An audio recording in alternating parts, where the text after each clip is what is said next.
Hi, thank you all for coming tonight. Now I can talk into this. Is that okay?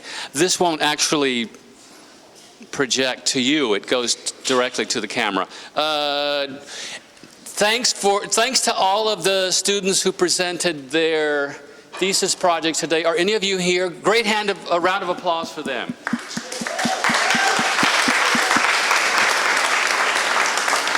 But that's not why we're here now. We're here to open the James Leng show tonight, Portals Through the Haze. Yes. So every year we have a Boghosian Fellow. The Boghosian Fellow, the very first was Maya Alam, Linda Zhang was the second, and James is the third.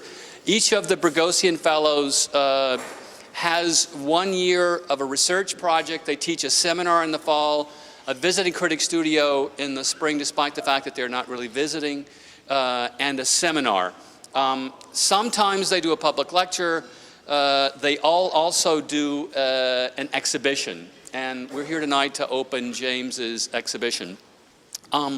Just a couple of points. We're going to talk maybe 20 minutes here, and then we'll open the show, which will be the doors on either side. We're not going to go through the middle door here. The format is I'm just going to make a brief introduction as I'm doing right now. James is going to talk a little bit about the show. And also we have Jia Gu, who is here, was on reviews today. Great conversation this afternoon about the reviews. Jia is an architect in Los Angeles, also runs Materials and Applications, which is a truly incredible research facility in Los Angeles, and she's at UCLA as well. I'm going to give it over to James, but I'll just say it's been an incredible year working with James. He's going to talk about the exhibit and about well, maybe the concept and how it came together in the process over the year, but it's been really remarkable. To go full cycle, today we announced also, this is, I shouldn't say this, but we've announced the fellow for next year already. Bye, James. We have another fellow who's coming in next year. You'll check it out on the website, you'll see it. But tonight is for James' show, which is a spectacular and beautiful show. Maybe you've grabbed a peek in through the portal already, I don't know. But give it up for James Leng.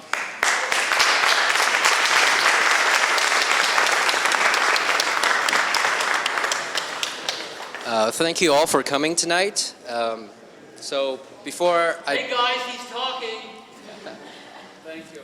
Yeah, before I start talking about the project, I just wanted to make some acknowledgments. So many individuals and organizations helped me throughout the course of this year to make this happen. First I want to thank Dean Michael Speaks, who's been an instrumental figure with his continuous mentorship and incredible support throughout this entire year. I think, Michael, you contributed to my growth this year as a thinker and a teacher immensely. Associate Dean Julia Zerniak, who's here. There she is. Julia. Julia graciously shared her vast interdisciplinary knowledge of landscape and architecture, and provided critical feedback during a very important point in the project's development. And really,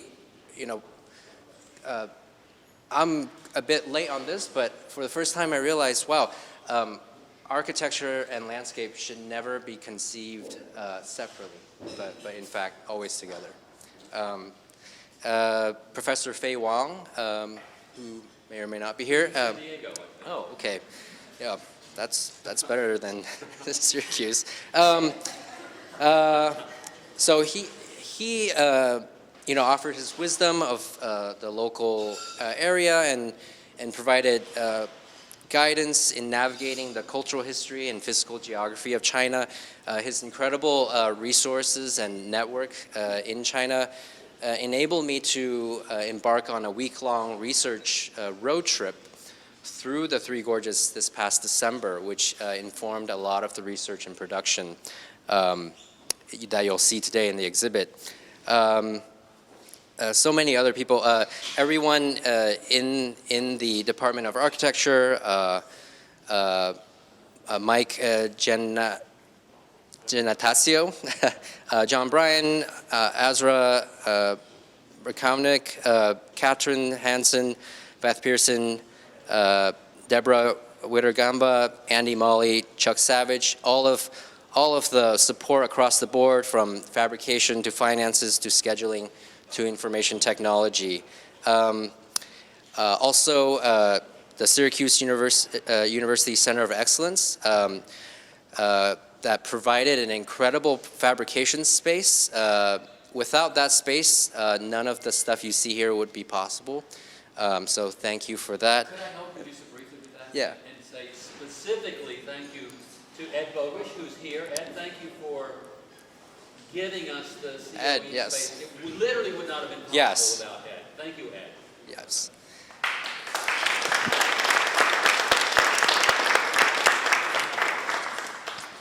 And lastly, to all of my students from this past year, from the research seminar in the fall to the VC studio in the spring, as well as the seminar in the spring as well. You guys, were both courageous and very patient with me as I developed this, and as well as this couldn't have happened without all the hours you guys put into it. It was an incredible and frankly insane amount of labor, and so thank you all.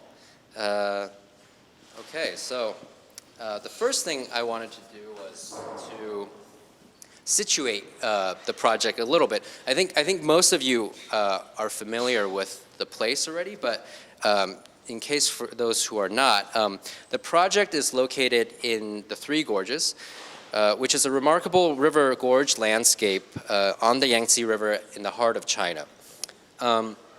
What made this particular site interesting to me was that it's a place in the loose sense that encapsulates the entirety of Chinese aesthetic and cultural history, spanning 4,000 years from 2000 BC until now.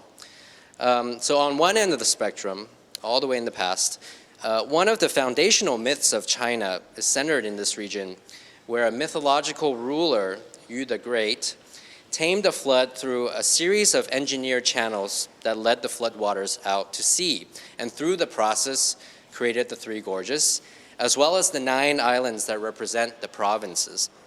And then, so fast forward all the way to less than 10 years ago, one of the biggest dams in the world, the Three Gorges Dam, was completed in the region, providing on one hand hydroelectric power and flood control, but as well as a consequence, the inundation of over 1,000 cities and villages, the displacement of an amount of water so large upstream from the dam that the rate of the rotation of the earth had a measurable shift, as well as the displacement of over 1 million people.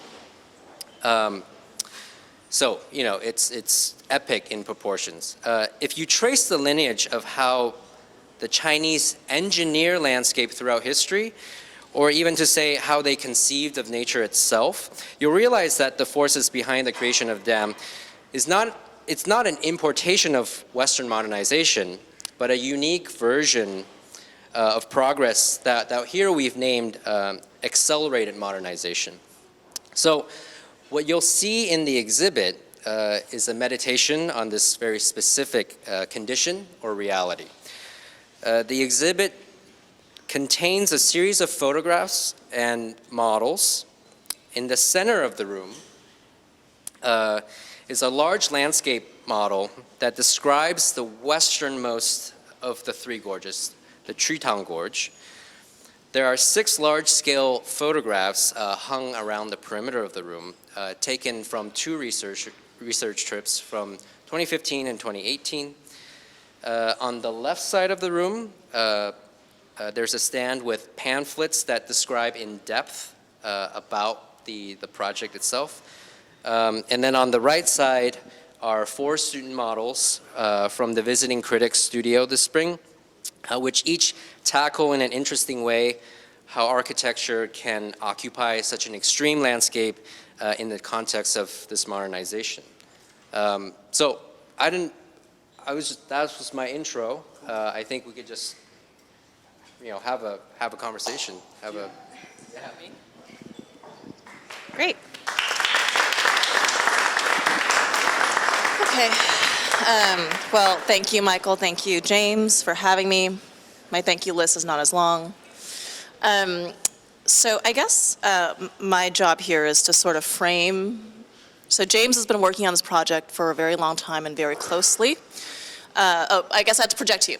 James has been working on this project for quite a long time and very closely. So he's like in the model, thinking about the model. And I think of my work as an invited speaker to step outside a little bit.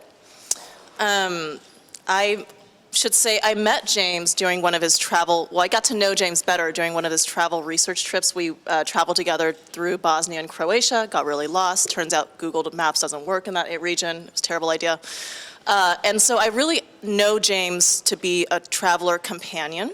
And one of the things I think about a lot is the role of travel and architecture. So James began this project as part of the lineage of this project is his travel fellowship with SOM, right? It made me think a lot about the practices of traveling and research and architectural practices. So you can't think of traveling and architectural practice without thinking about other figures who began their architectural work, like Scott Brown and Venturi, going to Las Vegas, Rem Koolhaas going to Lagos, potentially going to some extent even maybe Manhattan. We don't think of Manhattan as a place to travel to for research, but that's where he sort of developed his ethos as an architect practitioner. And of course, Eisenman and Casa del Fascio and going to Cuomo and looking at. So it seems like traveling and travel fellowships to an extent is really understood as a necessary formation for the architect, which also suggests that this need to see things in person, the architect as an observational subject, is a critical component to your work, that a lot of your work is driven by the need to go out and see things and experience things in the world. It also prioritizes experience as a form of evidence making, experience and observation. So I just wonder if you could speak a little bit to this idea, or I guess the role of travel in your practice, just suspending for a moment the relationship and the ideas in the project itself and just a more broader statement about your practice in traveling. Well, actually, so Oh, sorry. So I am gonna tie it to this project. So just so that you guys know, you can't hear this microphone because everybody's like, would you turn it up? Julia said, would you turn it up? And he's like, no. No, because the microphone is only for the camera. Okay. So you won't be able to hear us on the microphone unless we project. Sorry. But can you guys hear us if Can we're you hear us? speaking way back Really there? mindful. Thank you. Oh, We have to get... okay. Okay, well... I'll try to. Okay. I'll use my lecturer voice. So the travel component is very important in my own way of seeing the world, but there's a very rich lineage of also travel representation and documentation in the Three Gorges. In particular, the first real representation of the Three Gorges was in fact not image, but poetry. And so in the Tang Dynasty, some of the most renowned poets in China sailed down the Three Gorges. It was in fact a place of political exile. And so they documented the landscape in a textual form. They created this textual geography that was passed down, evolved, and picked up by painters later in the Song Dynasty. And so, in fact, I think that's very interesting, that the representations of this place, in fact, take the form of a type of medium that unfolds, which is very different than like Google Maps, where everything is revealed at once. But in fact, in traditional poetry, painting, in the way we saw the world, it was this unfolding. You're navigating the gorge. You're sailing down the gorge, and through the heavy mist, things are slowly revealed to you, and then other things are obscured, or you're never able to see everything at once. And so, for me, it's also, I've now gone to the Three Gorges twice. The first time I sailed down the river on a cruise, and that was one type of view of the region.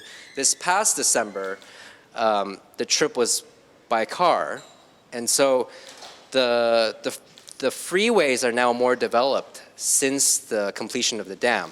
But I managed to spend 7 days going around the back roads of the Three Gorges, and that revealed like an altogether different Three Gorges to me. And so I'm constantly captivated by this kind of continual unfolding. That's much more provocative to me as a practitioner, as an architect. And these layers that happen, and that in my work I try to collapse together, because I find often in our very kind of metric-based world, where we think we see everything at once, we lose that sense. We lose that sense of embodiment, the relationship of, let's say, the geography of an entire region to our own bodies, to individual lives. And so I think that's what traveling does. It puts you in that place, and it forces you to physically navigate that. Yeah. So travel to the Three Gorges is a bit of a sore subject with me and James, because initially we had scheduled for James's visiting critic studio to travel to the Gorges. They don't know this, but now they're really totally pissed off with me, because at some point we decided there was no possible way we were going to make this work with making the exhibition. So in some ways, not traveling actually enables actual production sometimes. So in this case, I asked James, as he was nearing the end of this, I said, James, if we'd gone to the Gorges, do you think we could have finished the show? And he said, no. So I think that's true. But in any case, that was just my bit on travel. I have another question, because it has to do with let's say the conceptual ambition of the show itself. Today we saw a couple of student projects that use Chinese landscape painting as a means of laying out an entire city, and sometimes, in some cases, an entire universe in one panel. And in the show, in the description, and I know in some of our discussions, Wang Shu in particular has an interest in landscape painting as a technique to take in almost the totality of an environment and of an area. In landscape traditional in landscape painting, that was its ambition, in a way that we have no real analogs, let's say, in Western means of visual representation. So I wonder if you could say something about that, and also about the way in which the show is fictional, purposefully so. And it's not, as I understand it, it's not meant to be representational of the reality of the Gorges, but in fact it's meant to conjure up a kind of fictive world that has the ambition, as the analog of, Wang Shu is actually citing in this piece that is discussed, painters from the Song Dynasty who were in particular important for him. But maybe could you say something about the fictional aspect of it and how it relates at least to the ambitions of Chinese landscape painting? Sure. There's kind of a interesting story that when I was in the process of building this thing, you guys will see that there's one room that is supposed to be a painter's studio, and there's a window out into the landscape from this room. As I was trying to fill the room with props, furniture, I asked a friend who is a art specialist in Chinese art. I was like, how are painter studios laid out in traditional Chinese artists? And I realized that they don't need a window. And it's unlike the Western mode of painting where you have an easel, you have a view, and you kind of paint what you see. In fact, with Chinese art, you are in a room without any views, and you are painting down directly on a desk, which is to say that the Chinese landscape that is seen in paintings is fictional. It's idealized. It is not an actual representation of any particular landscape. It's a mental conjuring. And so, in a way, so that's well, I should say the model itself is fictional in that sense. It takes around 22 miles of geography and compresses it into 12 feet. It is also not at a single scale. The way it's contoured, the scales are constantly oscillating. And as I think you can find various figures of different sizes in the landscape. So it encourages the viewer to view landscape across scales. And finally, to say that actually a point of inspiration was also photography, especially actually the cinematography of Jia Jiangke, a famous Chinese filmmaker. And what I kind of realized through his cinematography, his portrayal of the landscape and its transformation, is that actually sometimes the best lens to look at landscape is not a landscape focal length. It's actually a telephoto focal length, because what that allows you to do is compress everything. You can see, a person at the same scale as a mountain, as the same scale as a city. That's the only way that you can kind of contemplate all of that in one composition. And that's not typically what you can do with kind of this bird's eye overview. You have to kind of be down low and just look across. And that's also how the exhibit's been set up.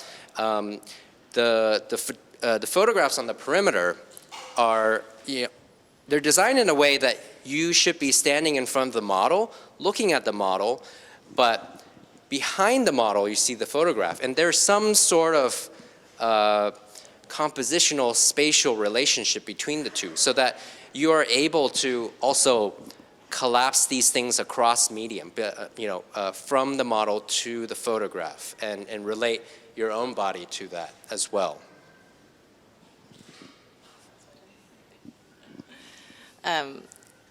So, I'm just going to talk. So, yeah, we've talked a lot about your interest in narrative. And some of the, I guess you guys will see, it's kind of weird we're telling you what you're going to see soon.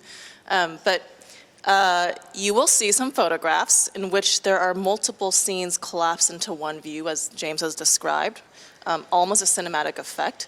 So there's you have an interest in the way you can constantly shift back and forth between literary structures and representational structures or narrative structures, right? So you often try to take cinematic narrative or even literary narrative and try to produce or replicate the experience of these structures through image making. And also, I mean, whether it's photography or whether it's even the plaster model, which allows for a kind of simultaneity of use. Because I'm thinking about this really, I was recently reading this book of a series called Sinotheory, and it's called Somebody to Talk to. And it talks about this narrative structure that's specific to Chinese literature, which is the linked chapter narrative, which is uncommon in the Western format, which is that there are characters, you follow one character in a narrative arc, that character encounters another one, and the next set of chapters ricochets into the second character. And so the whole structure of this novel, let's say, is 4 characters, 4 different arcs, but it's like a billiards game. You're constantly ricocheting across the field, and you have no stable object of the narrative. You just have kind of simultaneity of views and understandings. So I was thinking a lot about how much of your photography is actually very similar. It's like a translation, not a Robin Evans translation, but a different kind of translation of narrative arcs and narrative structure into image making. And then I was also really, I think you don't necessarily realize this, but photography and plaster and travel have a lot, there's a weird architectural history to that, in that they're both, photography and plaster are both reproductive technologies. They're technologies of copying and distribution that architects have used to produce knowledge about architecture. So I think this is not what you did with plaster, but plaster has a weirdly rich history in architecture where architects would go and make copies of building corners out of plaster and bring it back, and it would be part of a cast collection or it would be part of a classroom. And we think of it as a really dumb technology right now, but it was actually a kind of like mass media for architects in the 19th century. And then you think of photography, which is something we more commonly know as a technological, a reproductive technology, but it's something that we can just copy. So there's there's this weird connection there in your project. But you had also, so you don't work with plaster as a medium of copying, but there was a reason why you chose plaster. Do you want to talk about that? So I think that you hit on something with the narrative but I'll address the plaster too. So this ricocheting, it wasn't necessarily ricocheting for me, but I was dealing with a context as I sort of delve into this region and its history. And its modernization of a really unstable ground or unstable reality in which you couldn't really get a fix on anything. And so, that made me think of how much we rely on kind of clearly delineated boundaries for what a certain medium, what a certain type of representation can do in the way we design, let's say. So like a site plan is at a certain scale, does one thing, and you're focused on that. And then you switch scale, and then you switch scale. But how many sort of mediums or techniques that actually blend scales or are not at a scale? So I took that sort of initial thought and I expanded on it. And I said, okay, I'm going to use plaster, this very malleable material. How can I use it in a certain way that allows it to translate across scale, across even across across meaning, I guess. So for me, so the big model, the big landscape model is made of plaster. There's also, you'll see rubble elements created out of plaster. For me, the rubble is really interesting because the rubble as an entity is a fragment of landscape. Landscape is created, mountains are created with tons and tons of rubble. It's also a fragment of building, of demolition, of what happened in this area. It's at the same time a kind of a fragment and container of memory of what it came from. And so to have a material be able to translate across all that, sort of transscalar, transtemporal, even kind of transmaterial, in the way that plaster is kind of almost non-material. Right, it's fluid. Right, and so I think that played a big part in the way I conceived the project. That I'm less interested and actually frustrated about how we always compartmentalize certain types of drawings, certain types of models for one thing and not other. And I was interested in creating something that was like, okay, well, can we do everything in one? Can you have a domestic space as well as a geographic, can you represent a domestic space, like a room, at the same time as a geographic region? And can you look at both at the same time? Can you look down into the landscape simultaneously looking out into the landscape from a room? So that sort of collapse was what I think plaster played into that quite a lot. I think not a lot of other material could have done that for me. I feel like you're not going to like this, but it's kind of like a rhino model because it has no index. That's okay. It's my job. It's like a rhino model in that it has no indexicality to material. It's not. It has no. The fact that it's fluid, that plaster's fluid, it can take on any form. It can be molded into any shape. It doesn't represent the skin nor the concrete, except through the mold, maybe. Like you'd have to indicate the concrete seam. It's kind of like the seamless surfaces of a rhino model, and the lack of information carried by the rhino model. That's my only contentious comment for you today. Well, we're going to have to just remember that we're going to open the show tonight. Okay, You should answer that. I'll answer it very quickly, and not really about rhino, but actually lack of information is really important, and that actually hits upon the most important keyword of the show, haze, which comes from a traditional landscape concept, or let's say there's a deep perpetual haze that inhabits the Three Gorges that made it into the landscape painting tradition, in which different landscape elements, the transition between them are sort of addressed through this absence of detail, as well as it's an effect to create additional depth. And so the idea of an absence of information is really interesting to me, because we're actually there's always too much information, and in fact, a lot of times it doesn't help. And so I think we're better off just diving into the haze, into this obscure landscape and model, and trying to derive a sensibility through that. Sure. Yeah.